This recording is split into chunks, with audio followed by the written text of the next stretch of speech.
You're about to enter into a new world of knowledge, curiosities, and high strangeness. This is a podcast of Straight Up Strange Productions.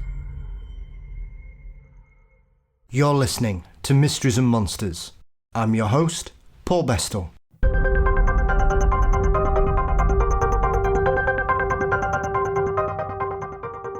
When I started planning Mysteries and Monsters 4 years ago, I created a list of people I'd hope to get a chance to speak with. Most of them I've managed to speak with, and a lot of them seem pleased to return, but I've still got a few on that original list. My guest today was one of those people who appeared on that original list, and makes his first appearance. Host of the fabulous Beast Hunter and Legend Hunter shows, wildlife biologist, cryptozoologist, and now author, Pat Spain joins me. We cover some of his expeditions whilst filming for both of the shows, as they travel the globe on the hunt for monsters, some of the hair-raising experiences he had whilst filming, and dive into the new books that should be hitting the bookshelves as we speak. But before we get to Pat, as always, don't forget you can support Mysteries and Monsters by signing up at patreon.com/mysteriesandmonsters.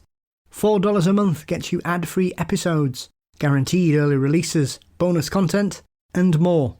Thank you to all my patrons, but especially to my two latest ones, Nick and Aaron. Thank you both very much. You can also click the link on the show notes to join the team. Mysteries and Monsters across all social media platforms, so find us on whichever you prefer. You can also visit mysteriesandmonsters.com. Episodes, news, and merchandise, just in time for Christmas. Thank you as always to Dean Bestel for his marvellous artwork. Brennan Storr is the producer from the Ghost Story Guys, and Mysteries and Monsters is delighted to be a part of the Straight Up Strange network. A man whose great-uncle was Charles Fort could hardly not carry on the family traditions of questioning everything, and I'm delighted to question Pat some more. I'm delighted to welcome wildlife biologist, cryptozoologist, author, adventurer, speaker, and television presenter, Pat Spain, the great-nephew of the legendary Charles Fort. Pat has continued the family tradition by always questioning science and retaining an open mind in the search of mysteries around the world. Pat, I'm delighted to welcome you to Mysteries and Monsters. I'm so happy to be on the show. Thank you so much for having me. Oh, well, I'm delighted to speak to you. You're one of those people, when I first drew up my plans to create this show 4 or 5 years ago, Pat, you were in my top 10 of people I was always wanting to speak to. So I've got a massive tick on that list I originally started with, because you're someone that I've been aware of in a professional capacity for over a decade now, since Beast Hunter was shown over here in the UK through Nat Geo. But you're someone that's had a long love of working in the world of biology and animals, because I know you were one of the first people who sort of embraced YouTube as a younger person, as we all were back then, Pat. Filming yourself doing crazy things that kind of opened up the world of media to you to sort of run in tangent with your love of animals around the world, really. Absolutely. Well, thank you so much for the kind words. And I've got to say, I'm a huge fan of the show as well. So I'm really, really psyched to be on. And I wish that you'd reached out to me earlier in the 5 years, but I'm psyched that it worked out now. So thank you. And yeah, that's absolutely right. So I've always been fascinated by wildlife, and the kind of the stranger, the better, the more mysterious. It really drew me to the oceans at a young age. And that's why I majored in marine biology, and was just fascinated by how much we don't know about the world around us. And I had this penchant for cryptids. I didn't even know the term cryptid at the time. We're going back to the 80s. And I was reading, some all different books, some of the classics, and, was familiar with a whole bunch of Lauren Coleman stuff and all that. And Charles Fort. And my grandmother saw me reading one of the Charles Fort books one day and said, that's your Uncle Charlie. For years, she had compared me to Uncle Charlie, and I never knew who this was. I just kind of thought it was my grandmother, teasing me a little bit about my strange interests. Yeah. And it all of a sudden dawned that this is actually what our family has been doing, for a couple generations now. So it was really fascinating, really a cool kind of connection for me. And that made me really dig in even more So I went to school for marine bio. I loved getting people excited about wildlife, and that usually involves a high tolerance for pain. I'd be getting bitten by things while I'm giving presentations, and it was my girlfriend at the time, who's now my wife, who suggested to try TV. She's like, she's like, I know that you're harmless, but the people that you're giving these talks to, I see parents getting a little bit worried about this, 22-year-old kid who's talking to my children about, rattlesnakes. And so she suggested to try, TV. So I drove to Ohio. I auditioned for a wildlife show on Animal Planet, and I ended up getting on this reality show, and it gave me a kind of taste for it, that this is the way that I can reach the biggest audience. And as you said, this is the early days of YouTube. So I formed I put up flyers around Boston. I found some camera people. I roped some of my best friends and my girlfriend into it, and we started filming our own wildlife show. And for about 8 years, I spent all of my money and more, got myself crazy in debt, just flying all over the world filming this wildlife show. And it's kind of a precursor to, the brave wilderness that we see today with Coyote Peterson, he's just amazing. He does such a great job with it, but really has perfected it in a way. And this is something that, I was just really passionate about doing. And that led to a whole bunch of pilots and a bunch of one-off shows, and eventually to Beast Hunter. I was always impressed with Beast Hunter.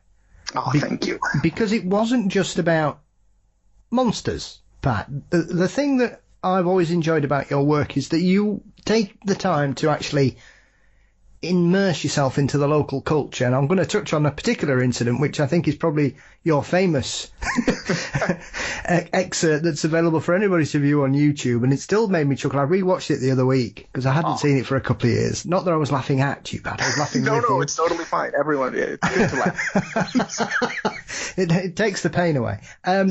So was that a conscious decision? Because the two things I always really thought made Beast Hunter stand out more than most shows about monsters was, firstly, as I say, you immerse yourself in the local culture and you like to try a variety of weird and wonderful food substances and get to know the people and move around and sort of see what else was going on there, as well as looking at what was actually going on in the fact that these weren't the normal kind of creatures. Because I know the episode you do on sea serpents, everybody would think, oh, you'd do Nessie or Champ, but you did Caddy instead, which I thought was really refreshing. And was that something you had much input into, Pat, when you were creating the series, or did it just fall like that, as often happens in TV? No, so one of the things that I really, really loved about Beast Hunter and continue is Icon Films. So Icon Films is the production company behind Beast Hunter.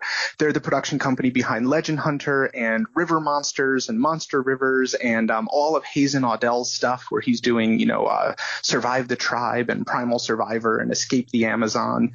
So Icon Films was my dream.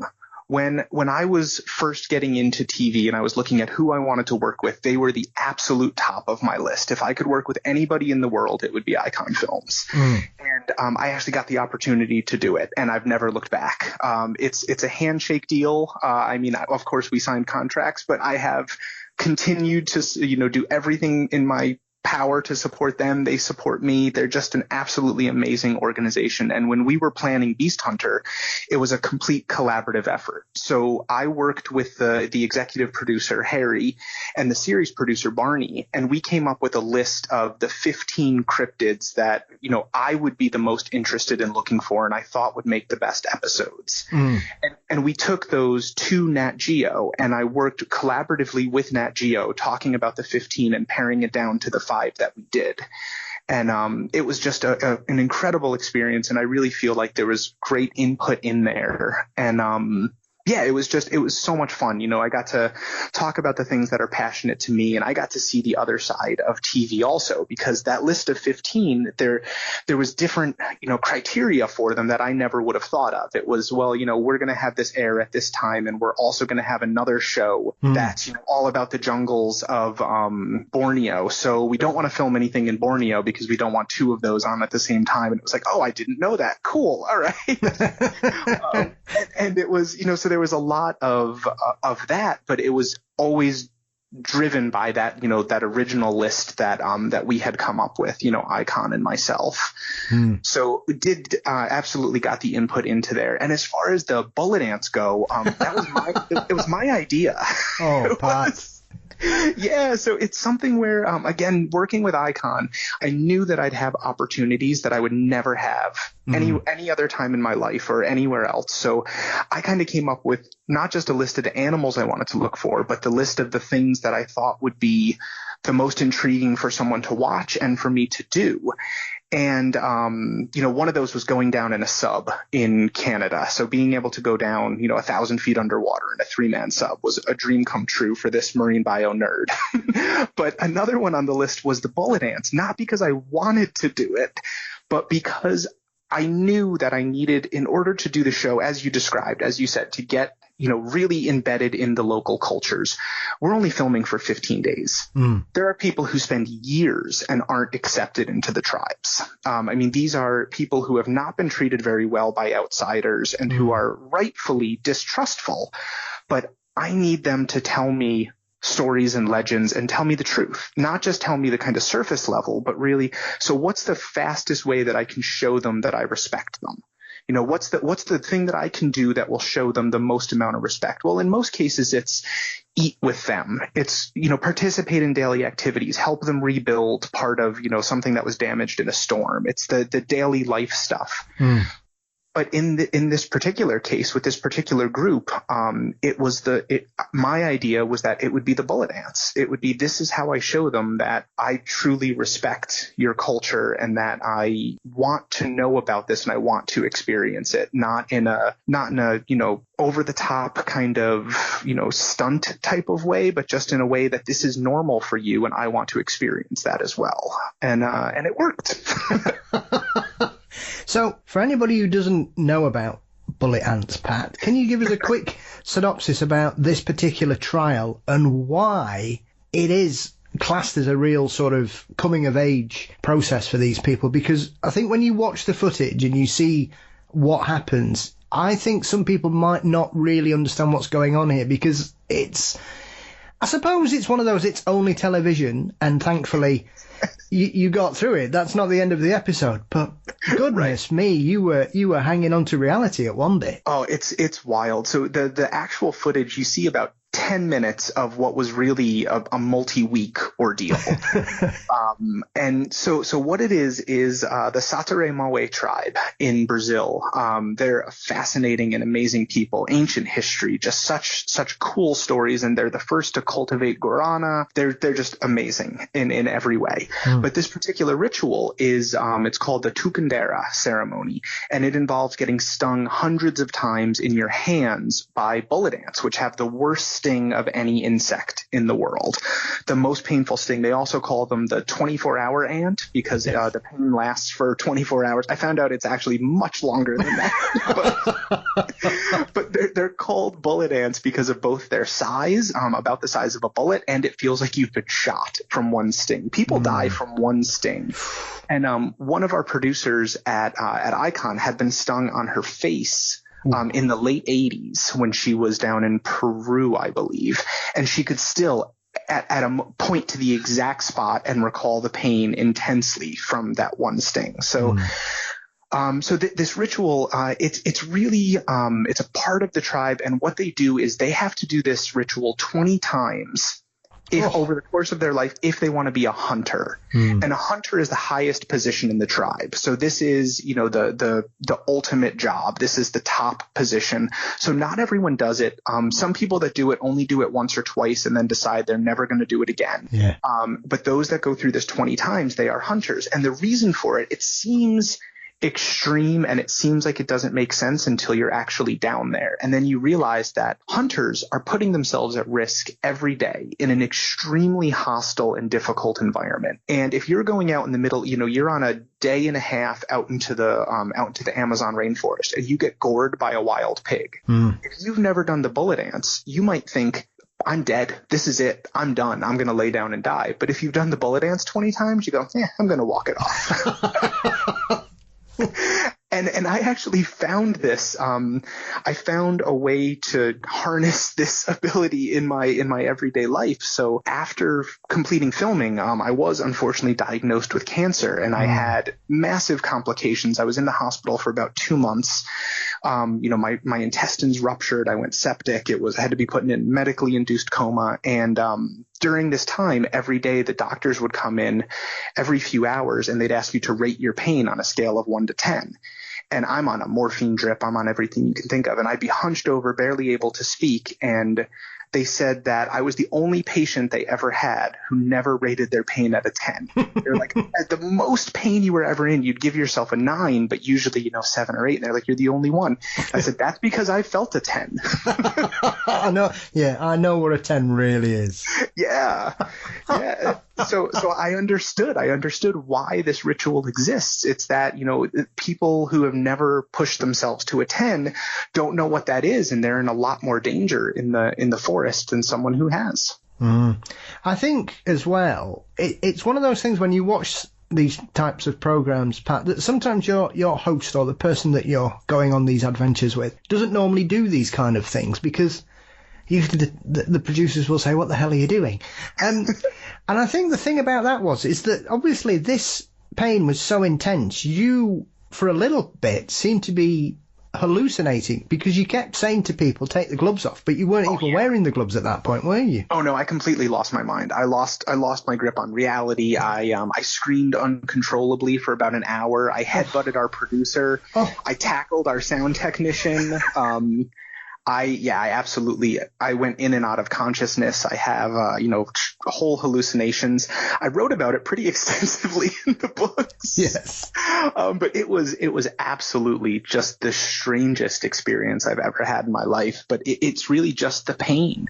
It's the pain that pushes you to that. The venom actually isn't really doing any damage. It's just kind of tricking your mind into thinking that you're in this you are in this massive amount of pain, but it's not from actual damage that's being done to you.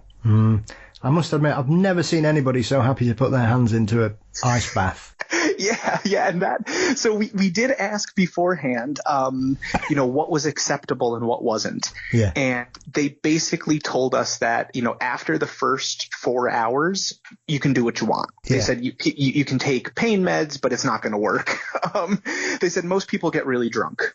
Most people who do it just after the 4 hours, they just get, blackout drunk. But they said ice works really well. So I went, we've got ice. So let's try this. So they broke out the cooler of ice, and we brought the other 3 guys who did it with me onto the boat also. And all of us put our hands in the ice and just crying. Just an absolute. But the second you took your hands out of the ice, it went away. So we had a doctor who was with us, and he got more concerned with me having my hands in ice for 16 hours than because he said, I actually lost a couple layers of skin. He was worried about all kinds of rot and things like that. So they had to watch me, ice, no ice, ice, no ice. But yeah, it was wild. My wife, we spoke before, and she just said, kind of be smart about it. Like, if you do it, just be smart about it, essentially. And I called her, as soon as I was kind of coherent again, and she was shocked that I had actually done it and glad that I had made it through. So how long did it take until it began to really subside? Because as you say, obviously this was a Brazilian 24 hours, Pat, that they told you it'd last for. So how long was it till you started sort of feeling normal, if such a thing is possible after that kind of experience? It was a good 16 hours before I was coherent again. And then it was probably another, 16 or so hours before I could function. And then the full use of my hands took another day or 2. Oof. So about 3 days in total then. Yeah. And then, there was still residual PTSD. We saw a bullet ant a few other times on the shoot, and I would just unconsciously recoil and kind of want to run away. But yeah, it was so strange. The hallucinations, part of it was that I was seeing bullet ants everywhere. I was seeing them crawling on people. I was seeing, it was wild. So, that took a little bit more time. Even watching the footage a couple years later, I would still unconsciously clench and unclench my hands. Yeah. But yeah, it was, I mean, and I love the crew that I worked with the entire time. So, the really great thing was that it got me absolutely no special treatment after the first day. It was still like, you're going to lug all your own stuff. You're going to pack all your own stuff. It was, get on with it. We gave you a day of rest. That's all you get. Here we go. Yeah, suck it up. That was the right way to do it. And that, it was great. But I was dyed blue. I was navy blue for about 4 or 5 days. And, the crew kind of got sick of all the attention that it would bring with, people recognizing that I had done the tucundera. So we were at this rural airport about to go into, Rodonia. And one of the people there, one of the people working asked our translator, they're like, why is your friend blue? And she just rolled her eyes and goes, oh, he's from Boston. Like as if that was the explanation that, and they just went, oh, okay. That was it.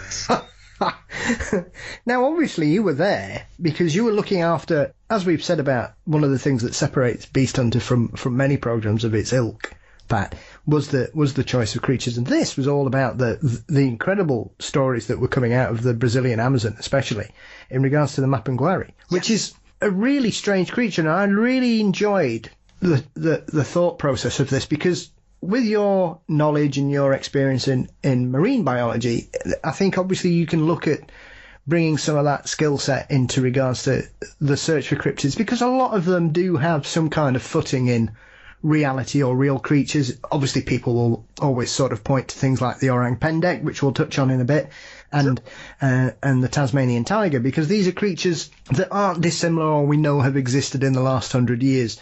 So, but this one, the descriptions are so odd that we know it can't, well, you would hope that it can't possibly be a real creature based on the description, and yet it's one of those creatures that we look at some kind of muscle memory, customary passing down of information over generations in that particular area that seems to lend it to a pretty fearsome creature in its own right, and one that some people in the modern era have really begun to think could still possibly exist somewhere out there. Yeah, absolutely. And that was, the Mapinguari was really one of the top of my list. I mean, all the ones that we came up with were tops of the list, but the Mapinguari was really up there specifically for that. The most interesting thing that I found about it was, when you talk to people in Brazil and in the Amazon region about the Mapinguari, it was almost like they were describing two different animals. So if you were in the city, if you were around people who'd never seen it, didn't know anyone who had seen it or who knew,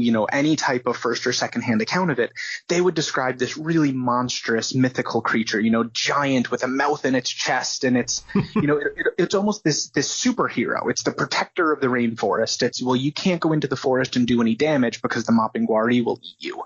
But when you talk to people who live on the edges, who live on the edges of where it's spotted, or who do know someone who has seen it, or who say that they have seen it themselves, they describe a much more realistic animal. And it really does start to emerge that what they're describing is a giant ground sloth. And the way to link a giant ground sloth to the myths, the things like the mouth in its chest, well, we know that, modern day sloths and anteaters, you can see like a V shape on their chest. You think about a tamandua or something, and you see that V that could absolutely look like a mouth. You hear about this horrible stench that could, knock someone out or kill someone from the smell. And it's like, well, okay, again, anteaters, they call them the stinkers of the forest. Like, it's just this horrible odor that they emit. So you multiply that by 10 and you have a giant one. I can only imagine. The horrible cry of one, the sound that they make. You hear a mating sloth or a sloth that's looking for a mate, and it's a very surprising noise, not one that you would expect to come from this animal. And, same thing with anteaters. And then they talk about the unpenetrable back. Like, it's, the only place where it can be hurt is by hitting it in this, this one particular spot on its belly. And when we look at the remains of giant ground sloths, we see osteoderms. You see like bony plates, bony little like nubs almost all around them, except on this one place on their stomach. And it's like, oh, this all starts to make sense and seem much more like a real animal. And the potential for it to be surviving into the present era, the most fascinating thing about that is all of these stories of the mopping guari involve if you hear it, you die. If you hear it, you die. If you hear it, you die. Well, the reality from people who live in that region, it's not if you hear it, you die. It's if you hear it, your life changes forever, because this animal is so revered and treated as so other than anything else that if you hear this, you have to move. You can't ever go back to the place where it was heard. So by doing that, we're talking about uncontacted or very, very sparsely contacted tribes with the Western world. So they are very protected by the Brazilian government, as they should be, 100%. We had to get special permission. We had to have medical exams to go in, and we weren't seeing uncontacted tribes. So these regions are protected. Westerners, outsiders can't go in there. So if you have a group of people who there's already protections, they are essentially creating nature reserves by vacating areas where this animal has been heard. And if this has been going on for generations and generations, it's entirely possible that an isolated population could be in this area. I mean, the thing about this is as well is that the general consensus, Pat, is that the ground sloth as it was probably passed away 9,000-10,000 years ago. But we also seem to have now uncovered that a population carried on. As often happens, it seems we've learnt this quite fairly recently in regards to mammoths, that everybody thought they died out about the same time, and then we realised that there's a particular island in Alaska where I think they're saying maybe 3,000 years ago now, I think, something like that. So no, I read that. It's fascinating. Yeah, it seems that there's a very similar changing of the story in regards to this. And I think, as you say there, we're dealing with a particular area of the world, because often people say, well, how can any creature like this exist still in the wild? We've mapped everywhere, we've been everywhere, but we know that's not true. And I often find it seems to be one of these things that's put forward in the mainstream, regardless of it being an academic train of thought, Pat, or a general thought that the public will have, that there are still large expanses, especially when you talk about places in the Amazon or particular areas in the Pacific Rim, those kinds of areas where there isn't much exploration really, because we've got so many political and tribal issues that don't allow us to visit there. These people live there, but we can't just turn up, as you say here, these reservations that are there in the Amazon. Nobody can contact these tribes. They are away from us. They are protected. They are removed from our influence, as it were. Correct. Yeah, absolutely. There's a lot of wild places left in the world. And it's hard to imagine sitting, in England or in the United States. It's hard to think about that there are still wild places where Westerners haven't been, or at least do not go with any frequency to be able to say that they've seen this, that they've seen everything that lives there. We're still finding new primate species. I mean, the snub-nosed macaque in Myanmar was just found, like 8 years ago, something like that. There's been new primate species that have been identified in the last, 3 or 4 years. So there is still a lot to find, and a lot of these species are in the protected regions, are in the regions where, it's either extremely difficult to get to. There are regions of Brazil that it's just very, very hard to traverse over land. And if you don't have, if the Amazon isn't a way to get there, then it's really hard to get there. If you're not jumping off the boat and you're there, then it becomes very, very difficult.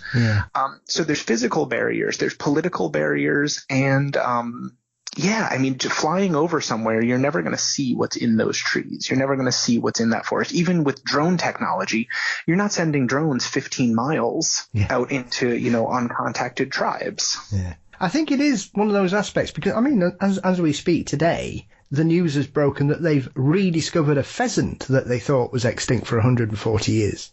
And this always seems to happen, that people, once again, as we talk about our love of mystery creatures and cryptids, that people still seem to be surprised when things like this turn up. As I mentioned earlier, the Tasmanian tiger, I think the Papua New Guinean singing dog, which they thought didn't exist anymore, they'd stumbled across a new population of that, and they've suddenly realised that they're a lot more resilient than people thought Pat, and this seems to keep happening, and yet people keep saying, no, we're not discovering new animals, or that even the tortoises in the Galapagos that Forrest Galland rediscovered. Yeah. They were hiding in plain sight. It's just nobody decided to pick one up and have a proper look at it. Right. No, and that's absolutely the case. Yes. There are still a lot. I forget what the statistic was. There was some really fascinating number that I read. It was something like 90% of all mammal species that we've believed were extinct have been found to still be alive. I mean, it was some mind-blowing number. Maybe it was 80, but it was a much higher number than I would have guessed. And what it really shows you is that extinction isn't usually an event. Extinction is a process. Yeah. And there's a huge difference between functionally extinct and extinct in the wild and extinct does not necessarily mean that there aren't a few still alive. Yes. So yeah, I mean there's a lot of things. Like I think dinosaurs is a tougher sell. You're talking millions of. I mean, other than birds, of course, we know birds are dinosaurs, but non-avian dinosaurs. An animal that went extinct millions of years ago is a much tougher sell than an animal that went extinct in quotes 10,000 years ago. Because as you said, I mean there was a ground sloth population that survived on the island of Hispaniola until hundreds of years ago. And I mean, who's to say that there aren't some left in some forested region? And I think that if we're looking at, where their range was and where we have today with not much contact, the Brazilian rainforest is a pretty good spot. Absolutely. I mean, you only have to look at that particular area, Central and South America, Pat. There are cities that have disappeared in the last 500 years there that are only just being rediscovered. Some of the work that I've seen going on there when they're looking at Inca and Aztec civilizations, that it just looks like mountains, but they're not mountains, they're pyramids that have just, trees have grown over them, and they've only just realised what's going on here. And we're talking, we're not talking about settlements, we're talking about massive cities here, which are jaw-dropping in their complexity. And one of those things that often gets put forward is, oh, well, these people, they all had strange beliefs. And then you look at what they've built and how they built it and where they built it and how they were able to survive for so long. And it just brings up more questions than answers, because then you begin to think, well, why did they all go then? If they built this here, what caused them to leave? Was it some kind of ecological disaster? Did the water go funny? There are so many things. And yet, if enormous pyramids built somewhere, Pat, can vanish, I'm sure it's not going to be too hard for a population of ground sloths to keep themselves away from those people that seem to hunt them. I totally agree. I absolutely agree. And that's what I think is so fascinating. And that's what I think it's such a shame when, people write it off without even looking, without even thinking any further than that. It's really, it's an arrogant way of thinking. I believe it's, thinking that we know everything. We're proved time and time again to be wrong. Whenever we think we know everything, history has shown us that, we don't. I mean, how did you find, as you've touched on there when we were jokingly mentioning dinosaurs, this is one of those things that I'd heard about these stories, and obviously as a child and a teenager, Pat, I was well immersed in my love of monsters. So as I kind of left it alone for a while until I came back, I wasn't aware of how prevalent this theory had started being in regards to that, because there are two particular creatures that people look for around the world. One is obviously Mongolian in the Congo Basin region, and the other one is the ropen out in the Pacific. Yes.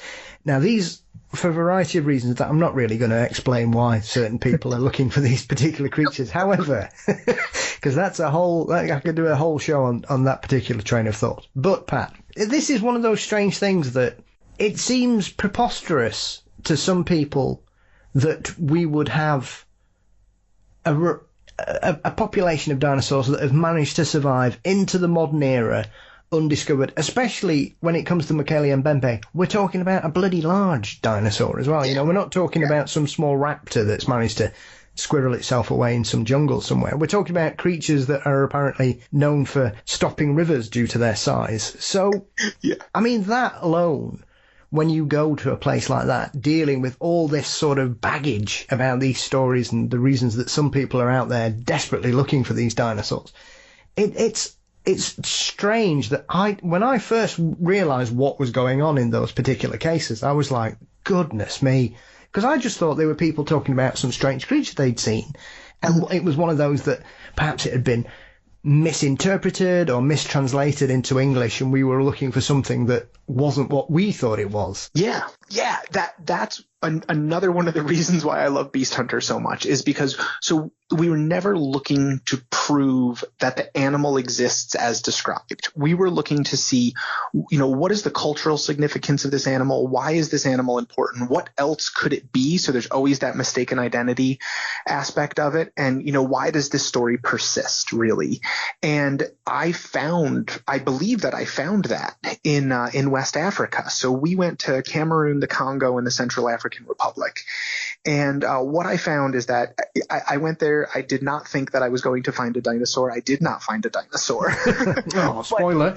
Well, yeah, but what I did find was, an absolute reason for this story to persist. And I think that, Darren Naish really touches on this in his book on, Searching for Monsters, yes, about this need, this cultural significance of it, and how, cryptozoology is kind of a mix of anthropology and biology. And I fully embrace and agree with that. Mm-hmm. And in this case, what I found is that this is, the peoples that we were living with in West Africa. This is a very, very rough terrain, and it's a rough way to survive. We did not see very many young children or old people, which, tells you it's a pretty harsh environment. It's a pretty harsh way of life. And they really, really pride themselves on strength. Yeah. On strength and courage. And they are amazingly strong and amazingly courageous. And I was blown away on a daily basis by, the things that I would see and the activities. But one of the things that really struck me is we would talk about crocodiles. We would talk about hippos, and across the board, the people that we would speak with, I'm not afraid of those. I'm not afraid of those. You can't if I have my spear, they can't touch me. If I'm on my boat, they can't touch me. You mentioned Mokele and Mbembe? Oh no, you got to stay away from there. So it almost became this culturally accepted, like if you're afraid of a crocodile, then you're looked at as weak. If you're afraid of Mokele and Mbembe, you're looked at as smart. Yeah. So, the rivers present a lot of dangers. Most of the fishermen can't swim. It's really dangerous to be on a sampan, which is, this dugout canoe that's really unstable. It's dangerous to be on there under the best of situations. Yeah. But most of the times that Mokele and Mbembe is quote unquote spotted, it's when the river is at its worst. It's when the river is moving really, really quickly. There's rapids. There's, changes in it due to, the climate changing. There's, it's at night. It's times when it's dangerous to be out there. So it's almost this culturally accepted boogeyman to say we should avoid the river right now because of Mokele and Mbembe. And everyone goes, yes, you're right. Do you think as well, often outsiders will look at some of these creatures and the people that talk about them quite freely, Pat, and sort of dismiss them as people who are very uneducated. But, as you say there, these people are very aware of all the animals that live around them. They know what they do, how they can survive them, how to deal with them, because for us that live in the West, and the only time most of us come up against a creature that can take your life is when we visit a zoo or a safari park. We're protected from that. But these people live amongst them and still have a level of respect and understanding about these creatures and what they can and can't do that often, I think, it shows that kind of arrogance, as you referred to earlier, that we dismiss some of these stories from people because of who they are and the fact that we don't think that they have the knowledge to understand the world around them, which is clearly nonsense. Totally. I think my two favorite quotes on that, one was from a guy named Mutt Merritt, who was my boss at an oyster hatchery that I worked on down in Maryland. And Mutt's just an amazing guy. He's he has his PhD, but he goes by Mutt. He insists that is his name. Right. And Mutt said to me, absolutely flat out, if you want to know about oysters, don't talk to the scientists, go and talk to the fishermen. And I was like, wow, because they rely on these, for their livelihood. That's it. They can tell you everything about the water. They can tell you what, when the fish are running, what species of fish. They may not know the Latin name for it, but they can tell you everything about the water. And the other one was from an individual that we were working with in Sumatra, and we were talking about orang pendeck. And I kept on throwing out all these mistakes. Well, could it be an orangutan? Could it be a gibbon? Could it be a blah, blah, blah? And this person finally kind of laughed and put their head back. And they said, look, the people who don't believe in orang pendek are the people who've never been to my forest. I was like, fair. Yep, you're right. Yeah.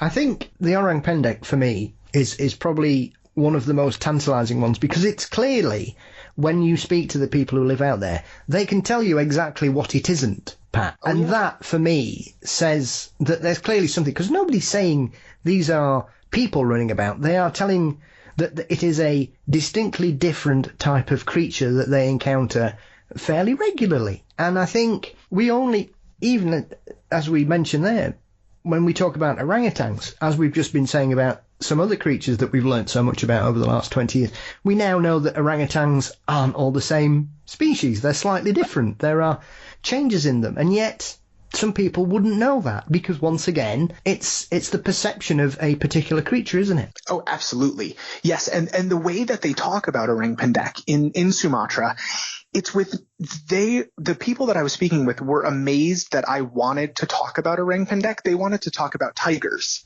because they have this kind of mythical association with tigers, and tigers almost bridge the spiritual and the real worlds for them. So it was like, oh, orang pendek? Yeah, no, that's normal. Let's talk about tigers. You should be filming tigers. This is what you should be focused on. And they're like, oh, orang pendek, well, our grandparents saw it a lot more than we did, but yeah, it's there. It's not a big deal. Let's talk about tigers. And I just thought that take was so interesting. It was really like, it was just treated, they're glad that it's there. They were like, oh, a ton of animals have gone extinct, since my grandparents were little. And unfortunately, orang pendek is probably one of those. Let's talk about tigers. And that was really how it was treated, was just with this like nonchalance. Like, of course it's there. It's there. Gibbons are there, rhinoceros are there, tapirs are there. And it would just be listed along with all of the other species that you might come across. And it was like, well, where can we find an orang pendek? And they're like, I don't know. In the forest? Like, where can you find a tapir? I don't know. In the forest. So it was just this total nonchalance, and the just the normalcy of it, as you said, was really striking to me with orang pendek, and how it wasn't even a story. It's just treated like one of the other animals that are there. But as you also said, they can really tell you what it isn't. And I went in thinking, gibbon or orangutan, and the differences are striking. I mean, it would be, I don't believe that anyone that I met with would have mistaken a gibbon or an orangutan for an orang pendek in the way that they were describing it. Just the behaviors, the food sources, the where you find them, the look of them, everything about it is a distinct animal. And after talking to Mike Morwood, I was absolutely totally in the camp of, yes, it was still there, at least until very recently. And if it has gone extinct, it's because logging and habitat destruction due to rubber plantations and other things, palm oil plantations rather than rubber plantations. And there may still be a few aging individuals out there, but probably, unfortunately, not a sustainable population. But I do still think it was there a couple decades ago. Well, fingers crossed. As we said earlier, we've been proved wrong when we talked about normal animals, Pat. So let's hope the orang pendek's in that gang. Absolutely, I agree. I think one of the other creatures, before I move on to Legend Hunter, if that's all right with you, is one of the countries I've always wanted to visit, and I just find it jaw-dropping. I have done for a long, long time, is Mongolia.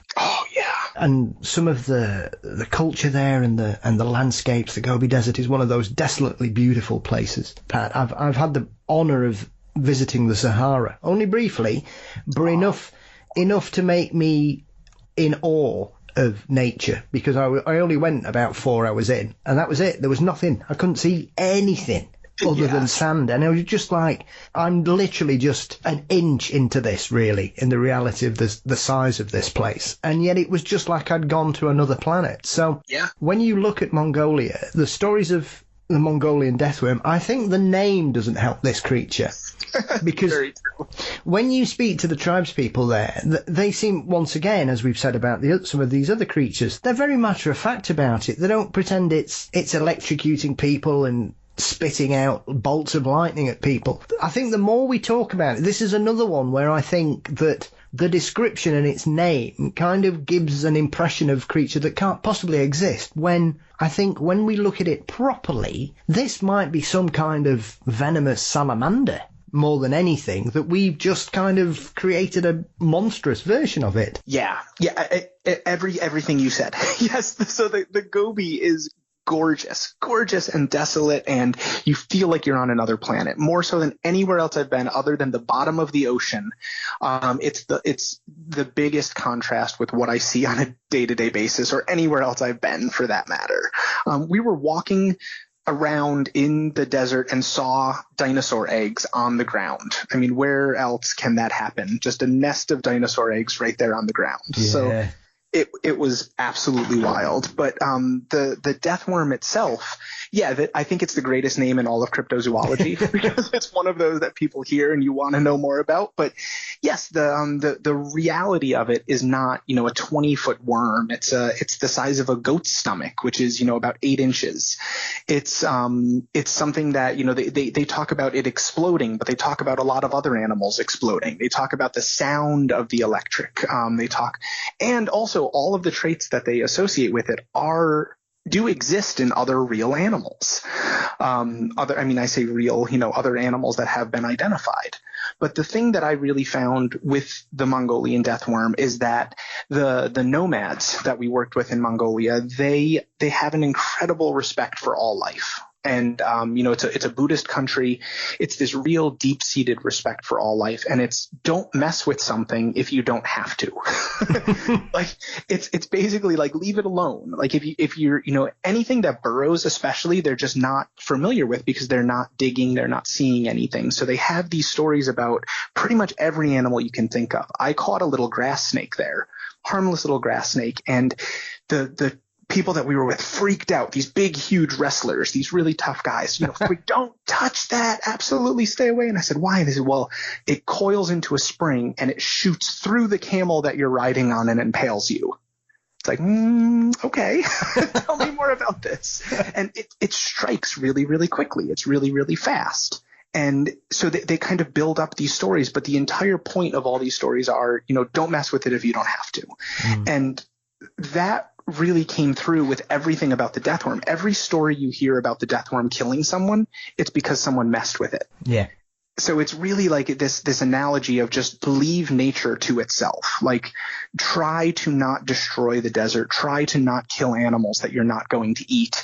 Don't poke things with a stick. Don't throw gasoline on things. Yes. Just leave it be. And I really liked that about this. So I do think that there's something to it. I don't think that it's the electric, acid shooting, exploding hot blood animal. Yes. But I think, as you said, I kind of fell into, maybe there's some type of grub, maybe there's some type of snake, maybe there's an amphispenia, some type of other reptile or amphibian. But I do think that there's something undiscovered there, but I don't think that people would not say that it's the Mongolian deathworm, even if it was found. Yeah, I've got a real love of the Mongolian deathworm, Pat, because it's the creature that helped out me as a lover of monsters to my normal friends. Because a few years ago, somebody asked my partner what books I'd be interested in, and she recommended The Beasts That Hide from Man by Carl Schucker. And when they bought it, they didn't know anything about it. And obviously they were reading it before they wrapped it up to give it to me as a present. And they just went, what on earth's all this about? And I said, what have you never heard of the Mongolian deathworm? And they just started looking at me sideways. They were like, And I couldn't hide anymore after that, Pat. The normal people knew I wasn't normal. Absolutely. Yep.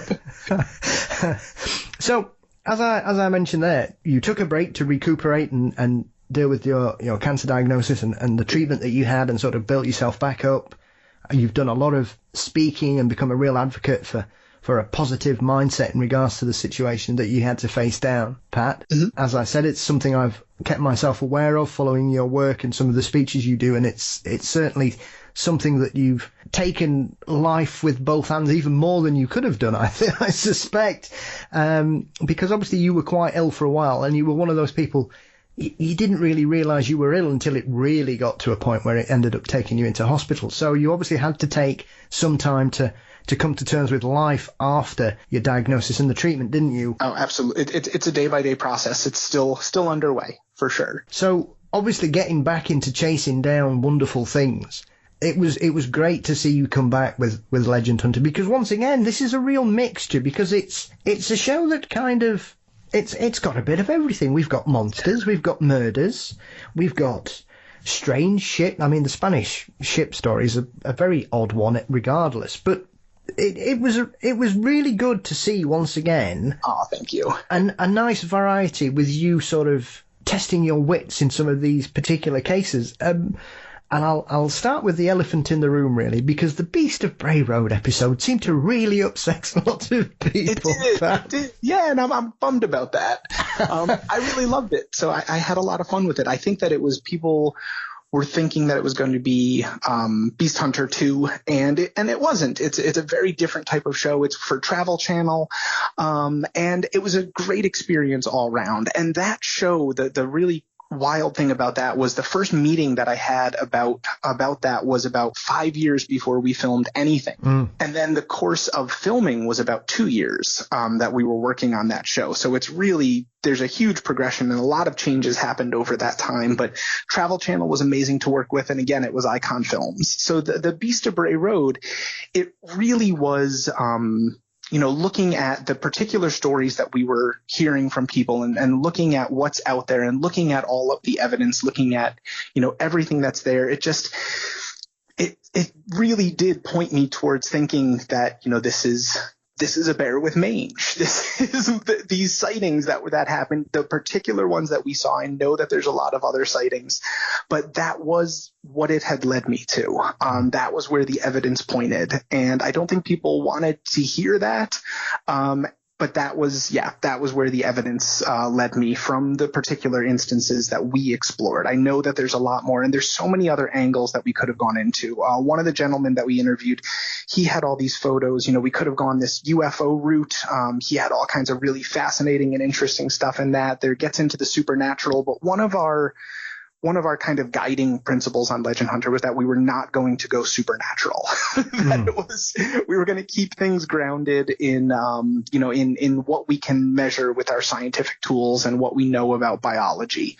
So yeah, but I loved that. I had a lot of fun with it, and it was a cool part of the country that I hadn't been to before. And yeah. Well, I think it's one of those things that when it comes to the modern cryptids, Pat, the Dogman phenomenon is something that causes some real problems, because some people are all in on it. Yes. And you can't even sort of postulate possibilities. For some people, I mean, this is the other aspect. I've spoken with people about this previously, that some people are cast iron. It is a dogman. It is not a werewolf.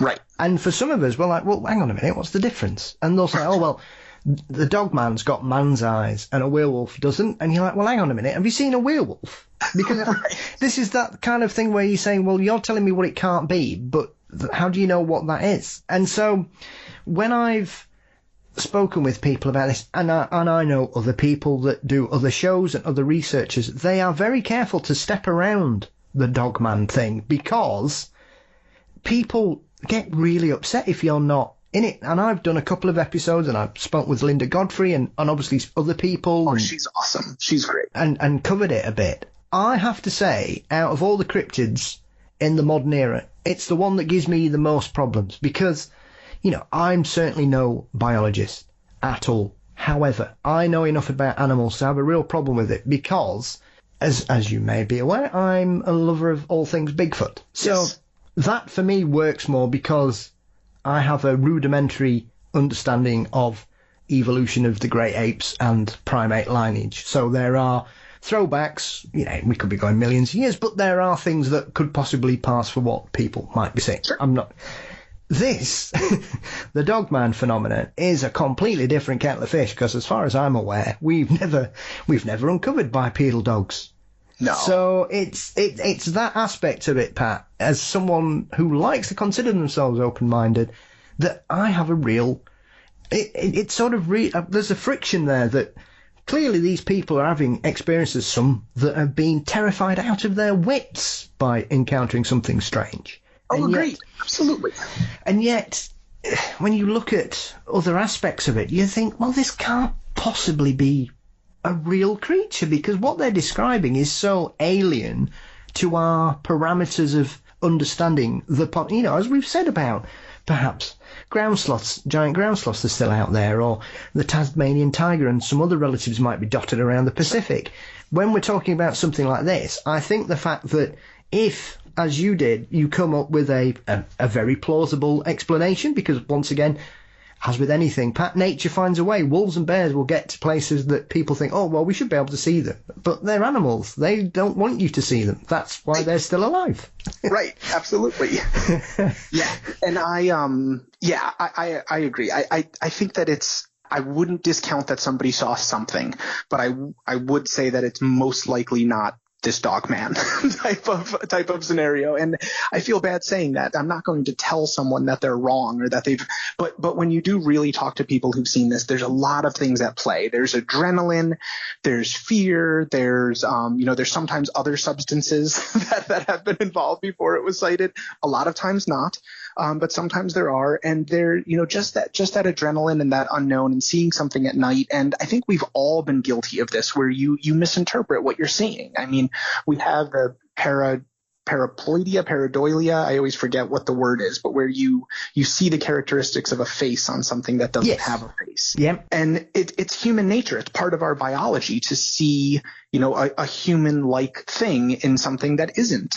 And that seems to me to be more of what the experience is that, a bear with mange looks creepy. It looks really, really strange. They are much more likely to be around people because they're looking for an easy food source like bird food or roadkill, something like that. They just look and they don't look like a bear. So even people who have seen bears, they see this and they're going to think that it's something else. And then your mind starts to go into all different directions to think of what this could be.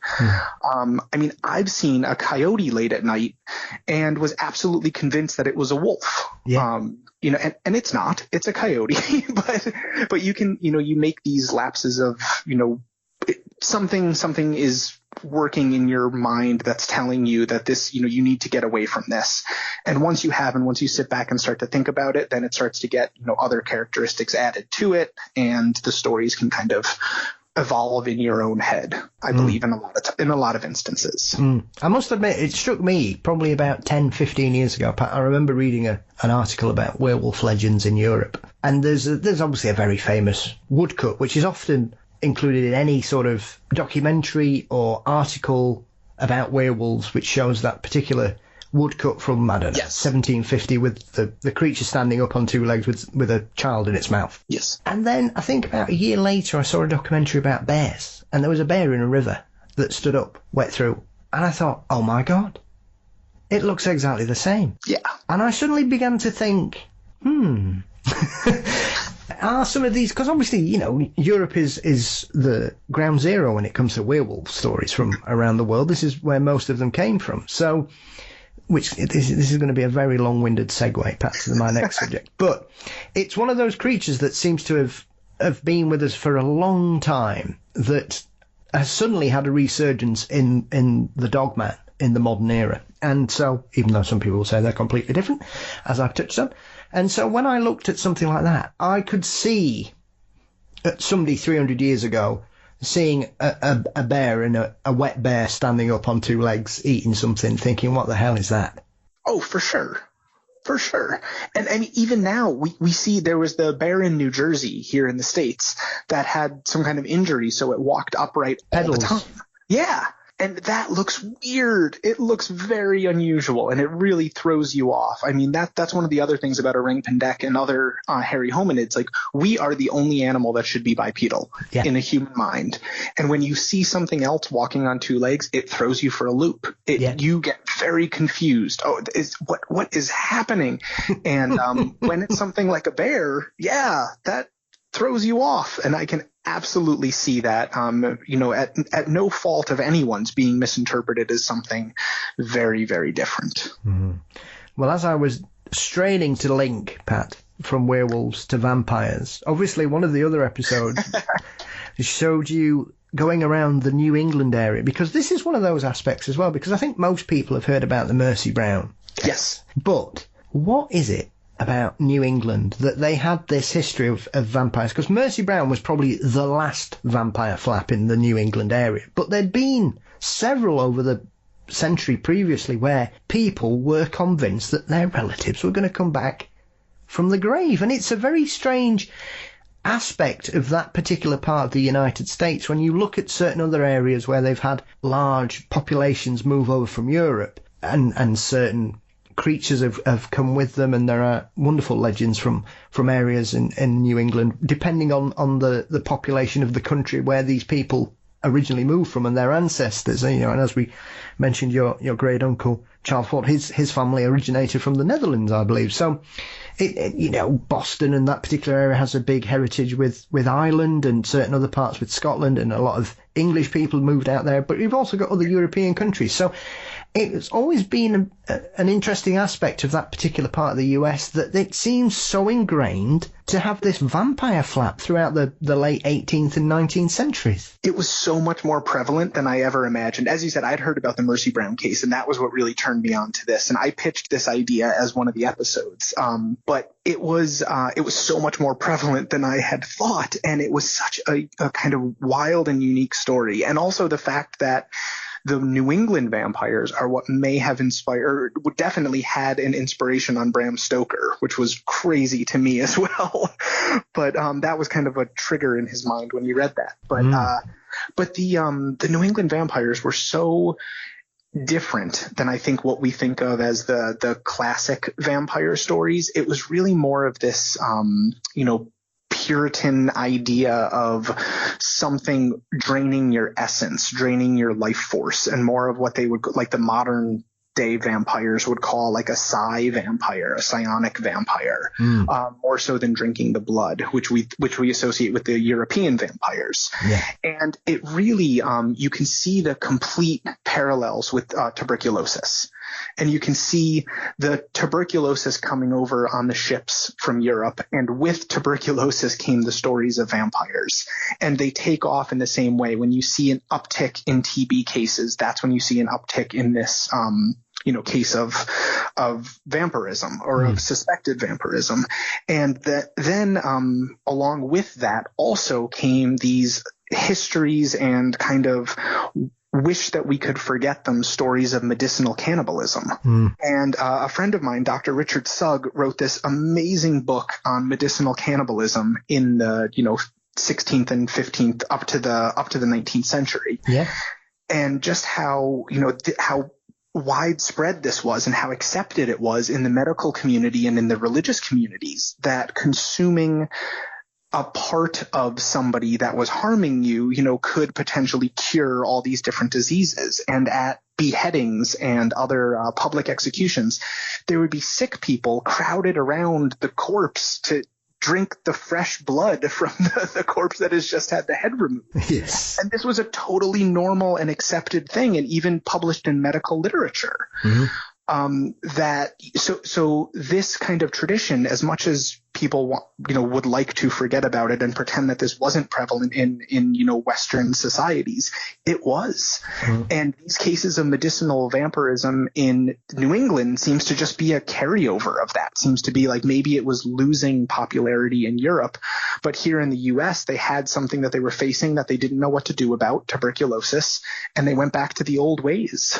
Yeah. I mean, it is interesting when I have read some European flaps Pat, that are based on this. Some of the things they would do, if they believed that there was a vampire, they would cut the body open and they would mix the blood with the earth of the grave, which you look at it now in the modern era and you think, what the hell are you doing there? You know, that's one way to make yourself ill. If you're drinking the blood of corpses mixed with earth, I think there's a good chance you're going to get some kind of infection. And yet, that's what people thought they needed to do. And so the thing that's always surprised me is, why did it just happen? It seemed to be most prevalent in the New England area. Did you kind of get any more sort of insight into why it was there? Do you think it was just the people that were living there and where they'd come from that they'd got this history with them, whereas perhaps further down south people had come from sort of Spain and places like that where the vampire myth wasn't so ingrained in their popular culture? Yeah, I do. I think that it was part of that. I think it was part of the traditions of medicinal cannibalism also seemed to come over more with the folks that settled in New England, and the instances of TB. There seemed to be more tuberculosis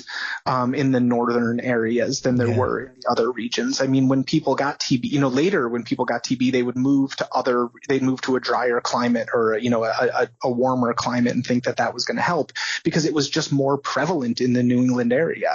So I really think it all kind of centered around tuberculosis. And we weren't able to film everything that we wanted to on that one. There was some really cool ties back with some marine biology aspects of seals and other things like that. Seals being a carrier for TB, potentially, but it has unfortunately led to a lot of seal culls in other places from people being really terrified of this, and they shouldn't be.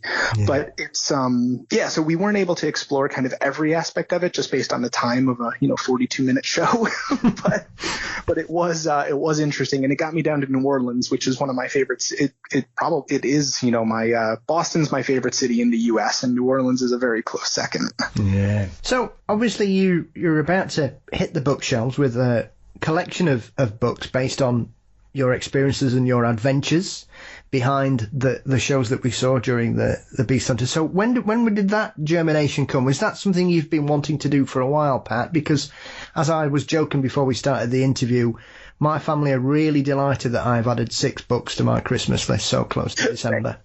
Thank you so much. I really appreciate that. It's something that, so when I was filming Beast Hunter, I was writing, I kept a journal and was writing, and the head of Icon Films, Harry Marshall, suggested that, maybe down the road it would be a good idea to write a book. He read some of my writings and he liked it, and he thought that this would be, something that would be beneficial. And then when I'm like a golden retriever, I always need a job. I need something to keep me focused. And when I was recovering after during chemo and after, Harry and Laura Marshall sent me a laptop and said, here, this is to write your book.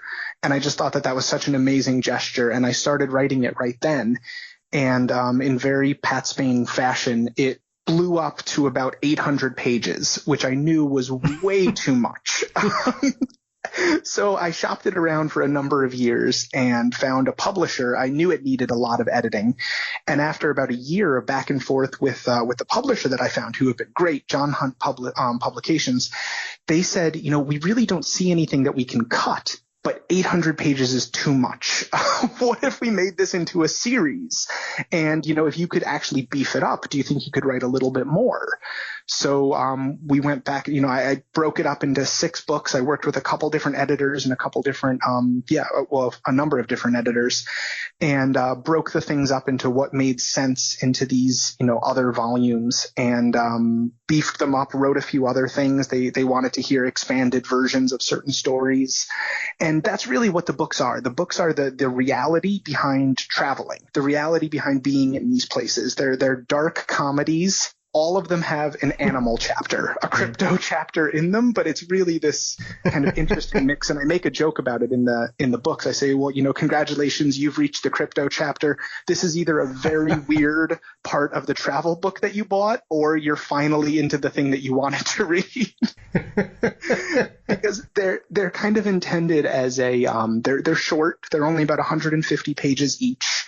But they're there's something where, if someone's traveling to Sumatra, this is something they could grab on the plane and get kind of a laugh as they're on their way there and learn about the culture, learn about the place, learn about, my experiences being a fish out of water in all of these wild places. Absolutely. I always chuckle about the West African particular project because one of the funniest aspects of that was that you were nearly arrested because of your trousers. Because I was. You made the fashion mistake of wearing combats, which clearly marked you out as a member of the militia, Pat. Oh man, so we're in this border town between the Congo and Cameroon, and border towns are so interesting to me. But I'm filming on a long lens, so the whole crew is way far behind me, and I'm filming and walking around, and all of a sudden this man walks up to me and grabs my pants and starts screaming at me in French. I was like, what's going on? Like, dude, leave me alone. What's happening? And the guy gets really angry and just storms off. So I was like, that's weird. And then another person does it. And then the third person who came over was in a uniform, and he screams at me and starts yelling. And I'm just apologizing. I don't know what's going on. And he goes, French. It's like, no, I'm sorry. I don't speak French. I'm really bad at languages. My wife is Vietnamese. I don't even speak Vietnamese. And I'm just mumbling. And, the guy goes, oh, English? I was like, yes, I speak English. And he goes, English is the language of Barack Obama. It is a good language. And I said, oh, I voted for him. And he goes, you are the reason Barack Obama is president? I said, yes, I am. Yes.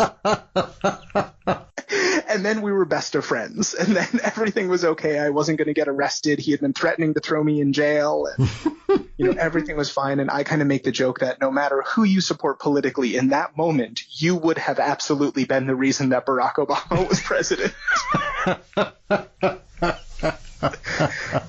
But it was, it was a terrifying. The most scared that I ever was on all of the shoots involved, almost getting arrested or almost dying in a car. Yeah, those are the moments. Yeah.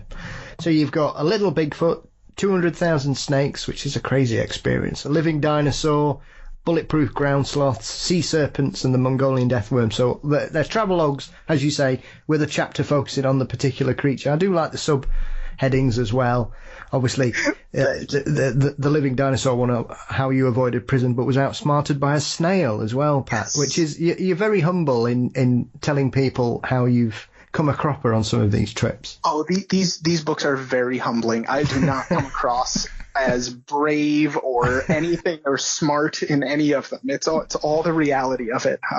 The funniest thing to me was that, I always look like this big, tough explorer. And Barney, the series producer, said that the hardest part of his job was making me look cool.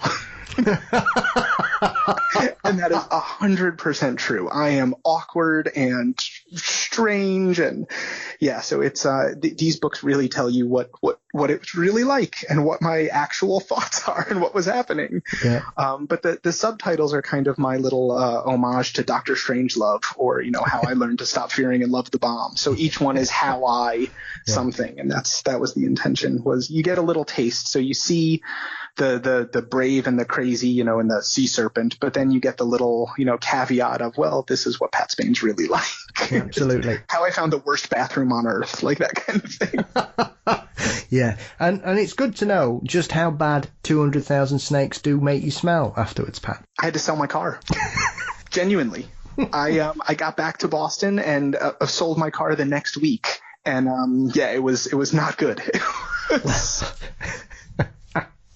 Oh, well, I'm delighted to see that you've hit the bookshelves with these books. Where can everybody keep up to date with you online and get the books and follow your work? And what's next for you, Pat? Thank you so much. So my website is patspain.com. I am Pat Spain on Instagram. That's where I'm the most active. I know I have a Facebook, but I haven't been on it in a very long time. So Instagram's where I'm the most active on social media, patspain.com. And you can find all the books on Amazon. So if you just search On the Hunt, and Pat Spain, they'll all pop up. And my favorite thing about Amazon is the interesting subcategories that they put you in. So I had the #1 book on Amazon in the category of New Mongolia travel guides. Congratulations. So they're a lot of fun. And what's next is, getting these books out there in December and January, and kind of a rolling dates here in the U.S. And then I'm not sure. I'm not sure of the next adventures. I have my day job, and that keeps me very busy, and my two amazing kids who keep me very, very busy, and I'm getting them excited about wildlife. So I'm kind of outside a lot with the two of them, teaching them all about animals and learning from them as they get to experience them for the first time. So those are my main focuses right now, are family. Brilliant. So if there's one creature, if I gave you a blank check tomorrow, Pat, and there's one creature you've not had the pleasure of doing a TV show on, where would you go? Tasmanian tiger, no doubt. Good answer. Absolutely. With every possibility of it being there, an amazing location, an amazing story, new eDNA. I would use that blank check to get the best eDNA test kit that I could and spend about a month, and I really think we'd find one. Fabulous. Pat, it's been an absolute pleasure to finally speak to you. Don't be a stranger. I wish you the very best of luck with everything in your life and your career, and I hope we get the chance to speak again in the future, my friend. You take care. I hope so as well. Thank you so much. This was awesome.